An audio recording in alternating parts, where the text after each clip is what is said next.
Hi friends, welcome to our channel. Brahmamudi serial next ఎపిసోడ్లో ఏం జరగబోతోందో ఈ వీడియోలో చూసి తెలుసుకుందాం. రాజ్ని అరెస్ట్ చేయడానికి వచ్చిన పోలీసులు అసలేం జరిగింది అని తెలుసుకోవడానికి ఈ వీడియోని స్కిప్ చేయకుండా ఎండ్ వరకు చూసేయండి. కావ్య ఆటో డ్రైవర్గా వచ్చింది కళ్యాణి అని గుర్తుపడుతుంది. అప్పుడు కళ్యాణ్ రాసిన కవితనే కావ్య దాన్ని చెబుతూ కళ్యాణ్కి వినిపిస్తుంది. అప్పుడు కళ్యాణ్కి అర్థమైపోతుంది, వదిన నన్ను గుర్తుపట్టేసింది అని. మొహానికి కట్టుకున్న కర్చీఫ్ని తీస్తాడు. తలకి పెట్టుకున్న క్యాప్ని కూడా తీసి, వదిన ఇది నేను రాసిన కవితే కదా అని అంటాడు. అప్పుడు కావ్య, అవును కవిగారు, ఇది మీరు రాసిందే. మీరు చేస్తున్న రేపటి కోసం ఈ ప్రయత్నం చాలా మంచిదే. సాగిపోతుంది కదా అని మధ్యలో ఆపేయకండి, దాన్ని అస్సలు విడవద్దు అని అంటుంది. అప్పుడు కళ్యాణ్, అస్సలు విడవను వదిన అని అంటాడు. అప్పుడు కావ్య, మీ వల్ల కాదు, అసలు మీరేమీ సాధించలేరు అన్న వాళ్ళ నోళ్లను మీరు ఏదో ఒకటి సాధించి మూపించాలి అని అంటుంది. అప్పుడు కళ్యాణ్, అదే సంకల్పంతో ఇంట్లో నుంచి బయటికి వచ్చేశాను కదా వదిన, ఏదో ఒకటి సాధించి అప్పుడు నా భార్యని తీసుకొని ఈ ఇంట్లోకి అడుగు పెడతాను అని అంటాడు. అప్పుడు కావ్య, ఆ రోజు ఎప్పుడెప్పుడు వస్తుందా అని నేను ఎదురు చూస్తూ ఉంటాను కవిగారు, ఇదిగోండి అని డబ్బులని కళ్యాణ్కి ఇస్తుంది. అప్పుడు కళ్యాణ్, నా మొదటి పోని దేవతలా నేను కొలిచే మా వదిన చేత రావాలని ఉంది, అందుకే నా కోసమే మన కార్ కూడా ట్రబుల్ ఇచ్చినట్టుంది. సరే వదిన, నేను ఇంకా వెళ్తాను అని అంటాడు. అప్పుడు కావ్య, వెళ్తాను కాదు కవిగారు, వెళ్ళొస్తాను అని అనాలి. మీరు ఎప్పటికైనా తిరిగి ఈ ఇంటికి రావాల్సిన వారే కదా అని అంటుంది. అప్పుడు కళ్యాణ్, అలాగే వదిన, సరే వెళ్ళొస్తాను వదిన అని అంటాడు. కళ్యాణ్ ఇంకా అక్కడి నుంచి వెళ్ళిపోతాడు. కావ్య లోపలికి రాగానే స్వప్న, ఏంటే కావ్య, ఆటో డ్రైవర్కి డబ్బులు ఇచ్చి రావడానికి ఇంత లేటా? ఇంట్లో ఏమీ లేవు, నాకు త్వరగా ఏదో ఒకటి చేసి పెట్టు, నాకు చాలా బాగా ఆకలి వేస్తుంది అని అంటుంది. అప్పుడు కావ్య, ఒక 2 minutes అక్క, ఏదో ఒకటి చేసి పెడతాను అని వంటగదిలోకి వెళ్తుంది. వెంటనే రెడీ చేసి స్వప్నకి తీసుకొచ్చి ఇస్తుంది. స్వప్న తింటుంది.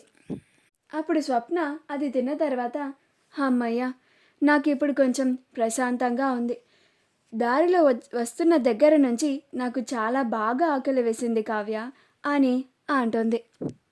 ఇంక నేను వెళ్ళి రెస్ట్ తీసుకుంటాను అని అంటుంది. అప్పుడు కావ్య, సరే అక్క వెళ్ళు అని అంటుంది.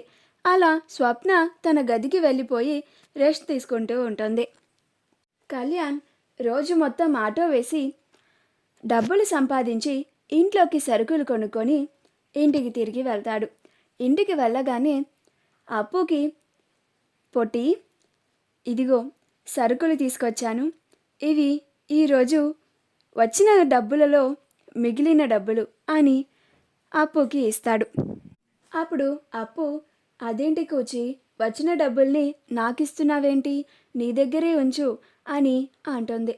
అప్పుడు కళ్యాణ్, నువ్వేమన్నా పరాయిదానివా ఏంటి పొట్టి, నువ్వు నా భార్యవి, నేను చేసే సంపాదన అంతా కూడా నీకే కదా వస్తుంది, నీ దగ్గరే ఉంచు, అయినా నీ దగ్గర ఉంటే ఒకటి, నా దగ్గర ఉంటే ఒకటా అని అంటాడు.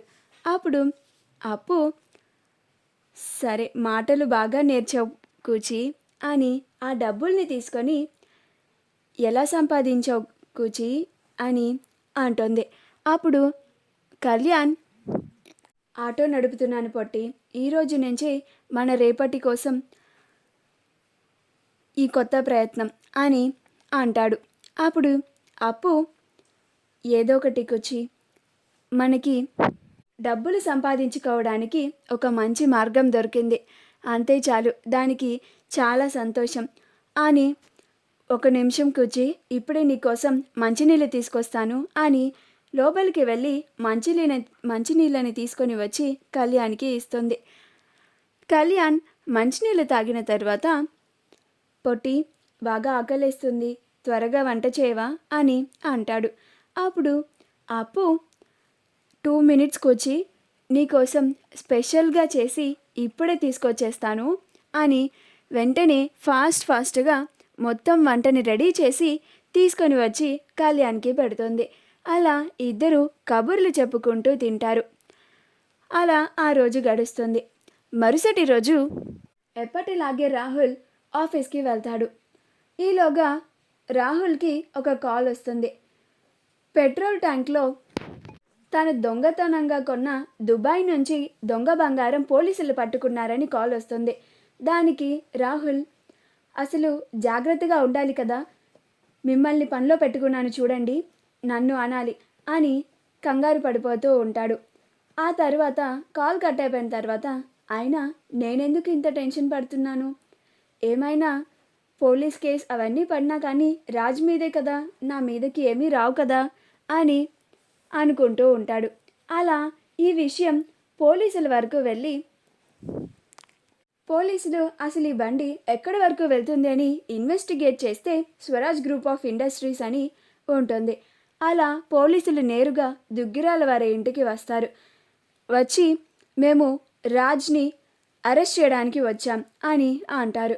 అప్పుడు అపర్ణ అదేంటి ఎస్పీ గారు, రాజ్ని అరెస్ట్ చేయడం ఏమిటి అని అంటుంది. అప్పుడు పోలీసులు ఈరోజు ఉదయమే ఒక పెట్రోల్ ట్యాంక్ని పట్టుకున్నాము, అందులో చూస్తే దొంగ బంగారం ఉంది, అది ఎక్కడికి వెళ్తుందా అని కనుక్కుంటే అది స్వరాజ్ గ్రూప్ ఆఫ్ ఇండస్ట్రీస్కి వెళ్తుందని తేలింది. ఆ కంపెనీకి చైర్మన్ రాజే కాబట్టి రాజ్ని అరెస్ట్ చేయడానికి వచ్చాము అని అంటారు. ఈ మాట వినగానే కావ్య ఆశ్చర్యపోతుంది. అప్పుడు ఇంట్లో వాళ్ళందరూ కంగారు పడిపోతూ ఉంటారు. అప్పుడు రాజ్ ఆ పెట్రోల్ ట్యాంక్కి నాకు ఎలాంటి సంబంధం లేదు సార్ అని అంటాడు.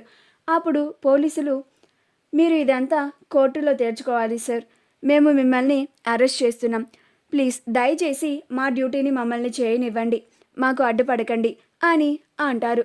అప్పుడు రాజ్ మౌనంగా పోలీసులతో వెళ్ళిపోతాడు. అప్పుడు కావ్య అడ్డుపడుతుంది.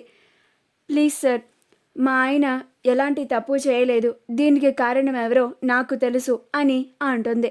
అప్పుడు పోలీసులు మీరు ఇదంతా కోర్టులో తెలుసుకోవాలమ్మా, మేము ఇక్కడ ఏమీ వినము అని అంటారు. అలా కావ్య ఆపుతున్నా కానీ పోలీసులు రాజ్ని అరెస్ట్ చేసుకొని తీసుకెళ్ళిపోతారు.